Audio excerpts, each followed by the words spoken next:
So here they come to the green flag. Randy LaJoy in the Ford pace truck. Lights out, pulls away from the field, and it is Tony Stewart and Marco Andretti, who had their little altercation a week ago at Stafford, side by side on the front row, fans on their feet. Here they come to the green flag for the main event.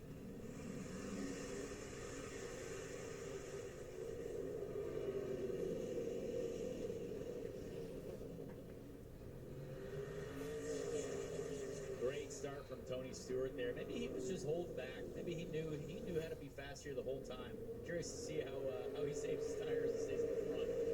Keselowski to the inside of Andretti for second.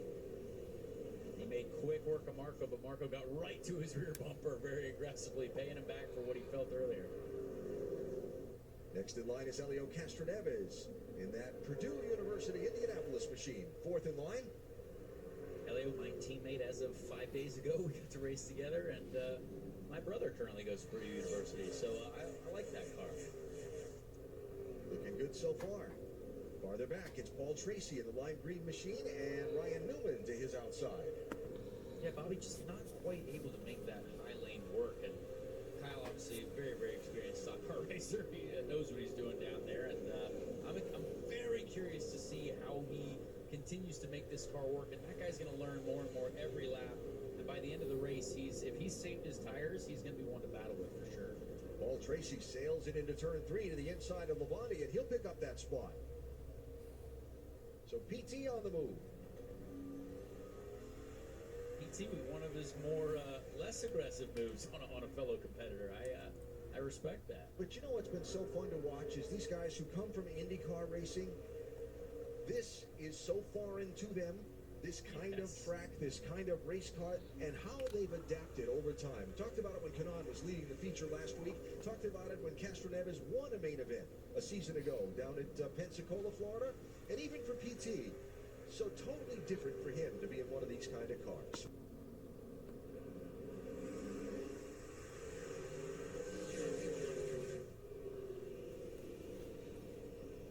Great start from Tony, getting a good gap from Brad there at the start, but he's leaving a room on the outside. That's really respectful.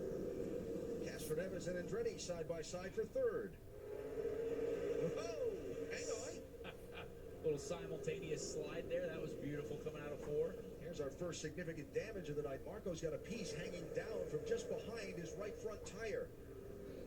If that's significant damage, just wait till later. Goodness gracious.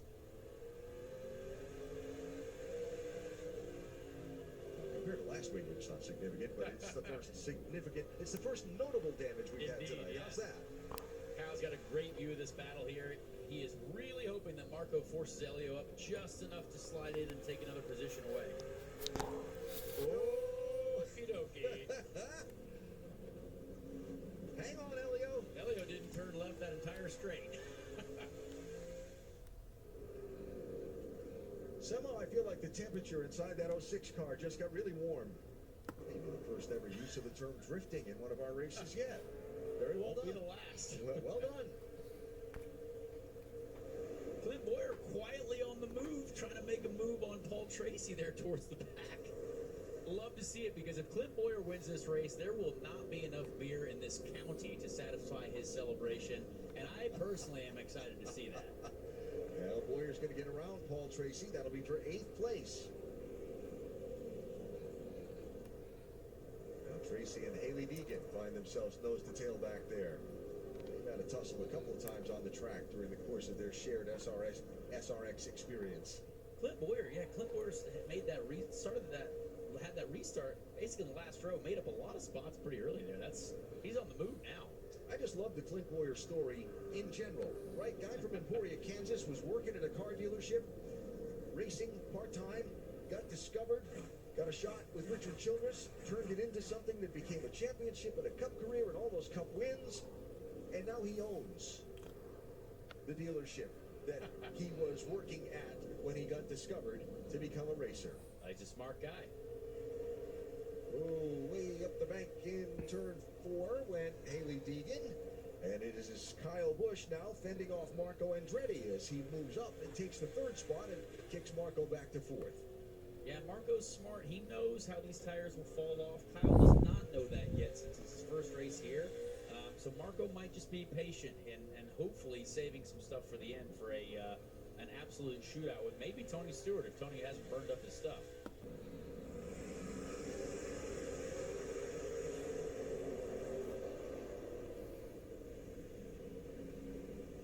Great restart from Brad that time. Really trying to make that outside lane work. He's got to be able to do it if there's a late race restart.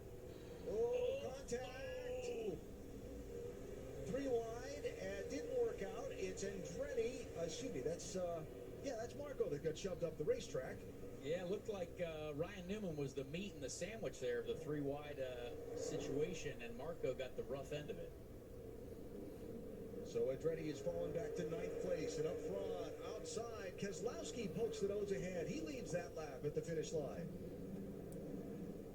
Great use of the high line there. I mean, that's how you want to do it if you're coming to race to the checkered flag here at the end. Stewart back to the inside, not giving up yet. Now it looks like the racing is really starting to kick off. This is what we've been waiting for. Keselowski able to clear Stewart, but remember, these drivers don't have spotters up on the roof in these cars. They're on a common channel from race control for safety purposes, but they got to decide when they're clear themselves. All right, who caused what here? Well, that was a bit of an ambitious move there from Elio. He basically tried to use 2 other humans as his brake. So sometimes that happens here in close quarters motor racing. Then he gets to go to Michigan next week with Harvick also in the field. Ooh, contact up front. Kyle Busch laid a fender on Tony Stewart, or a bumper. Slid smoke up onto the groove. This is for 2nd place. Yeah, they're really figuring out where to make the moves here. And Kyle Busch in 2nd place. It was only a matter of time. Everyone, I think, knew that Kyle was going to be fast here eventually. Gosh, I hope so. Yeah.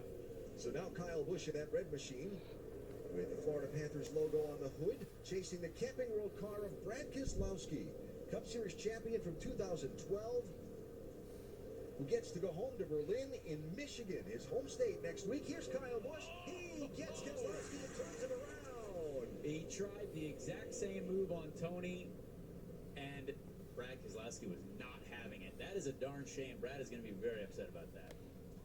I would think so. And Tony is currently upset with Kyle as he's pulling up right next to him. Would probably wave some hands at him. Restart line, green flag.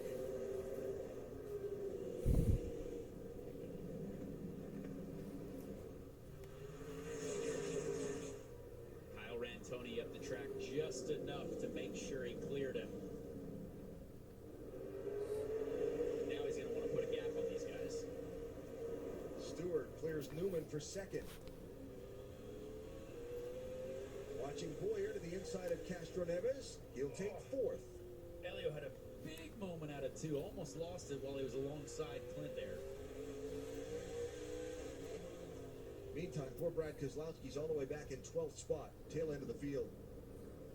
Yeah, that is going to be a long rest of the race if he's going to get back up to the lead. Cars bouncing off the wall there. It looked like Joseph Newgarden bouncing off the wall. Him and Paul Tracy made some contact together. Yep. Bobby Labonte right there in the middle of that. Ken Schrader, Marco Andretti sliding around to the inside of Schrader. Yeah, a couple guys who got shuffled back there, Marco and Brad Keselowski. That is super frustrating, as this race does seem to be a pretty serious track position race.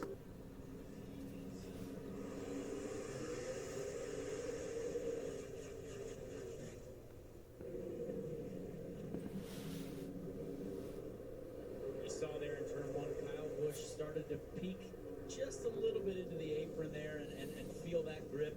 But Clint Boyer just fired Tony Stewart up into turn 3.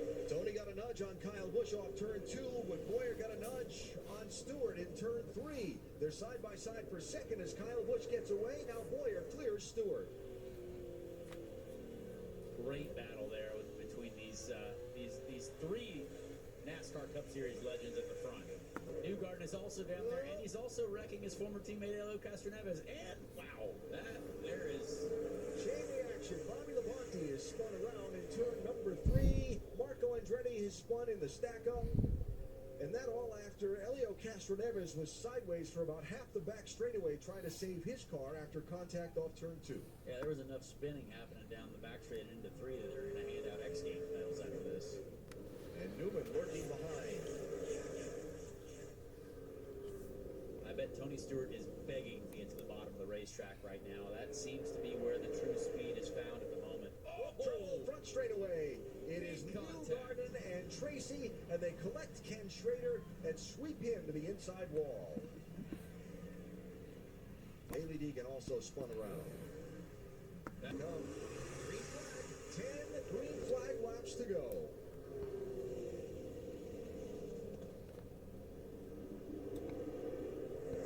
I think if Clint Boyer wants a shot at this win, he's got to get through Tony as fast as possible and get to Kyle Busch. You can't let Kyle Busch get a gap. There's not enough laps yet left. But does Tony see the line that Clint's been using, and now can he take advantage of it? Oh, we got another spinner. Trouble. Marco Andretti has some contact and gets spun around in turn 3. The caution is out with 3 laps to go. Great start from Tony Stewart. He's got to stay to the outside of Kyle here to have any chance of competing with him into turn 3.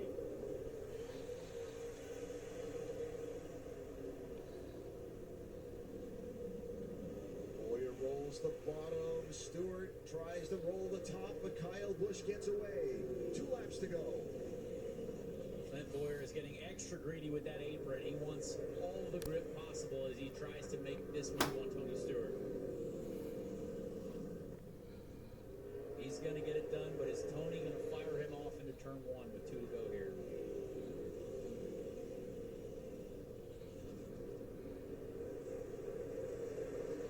Smooth sailing for Kyle Busch. Well, he is happy as can be. He has gotten away, and he'll see the white flag here. 1 lap to go for Kyle Busch. Farther back, Keselowski and Newman in a fight. That's for 4th place, with Keselowski trying to continue to recover the lost ground. But off of turn number 4 will come Kyle Busch. In his first try, he is going to win the Camping World SRX Series main event in Pulaski County, Virginia. Fantastic race. Honestly, Kyle did everything he needed to do. He learned in the heat races. He was smart in the final.